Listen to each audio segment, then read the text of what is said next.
নমস্কার বন্ধুরা, আমি মানস বিশ্বাস। দ্য বং ইন্সপিরেশন ইউটিউব চ্যানেলে তোমাদের সবাইকে স্বাগত জানাই।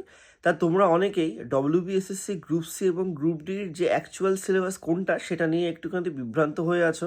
কারণ তোমরা ইতিমধ্যেই জানো যে 2016 সালের সিলেবাস দেখেই তোমরা সবাই পড়াশোনাটা করছিলে এবং গত পরশুদিন রাত্রেবেলা ডব্লিউবিএসএসসির তরফ থেকে একটা সিলেবাস প্রকাশিত করা হয়েছিল, কিন্তু সেই সিলেবাসে কিন্তু অনেক ভুলে ভরা বসুন্ধরা যাকে বলা হয় সেটা কিন্তু ছিল। তা অ্যাকচুয়াল সিলেবাস কি সিডিতে সেটা আজকে জেনে নাও। তা দেখো, তোমাদের গ্রুপ সি এবং গ্রুপ ডিতে একটু 2016 সালের তুলনায় কিন্তু এবছর সিলেবাসটা চেঞ্জ হয়েছে।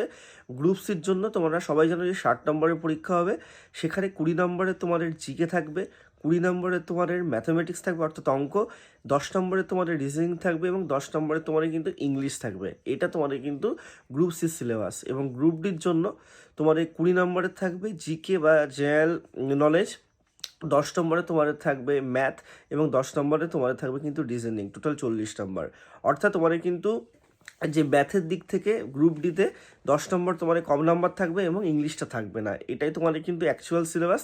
সেটাও ডব্লিউবিএসএসসি কিন্তু নিজের অফিসিয়াল ওয়েবসাইটে গতকাল রাতে প্রকাশিত করে দিয়েছে। আর তোমরা যারা গ্রুপ সি গ্রুপ ডির জন্য আমার কাছে পড়তে চাও, নিচে দেওয়া হোয়াটসঅ্যাপ নাম্বারে আমার সাথে যোগাযোগ করতে পারো। আর তোমাদের জন্য আমি একটা খুব ভালো ইবুক এনেছি, সেই ইবুকটাও তোমরা যদি পারচেস করতে চাও হোয়াটসঅ্যাপ নাম্বারে যোগাযোগ করতে পারো, সেখানে তোমরা স্যাম্পেলও পেয়ে যাবে। সবাই সুস্থ থেকো, ভালো থেকো, ধন্যবাদ।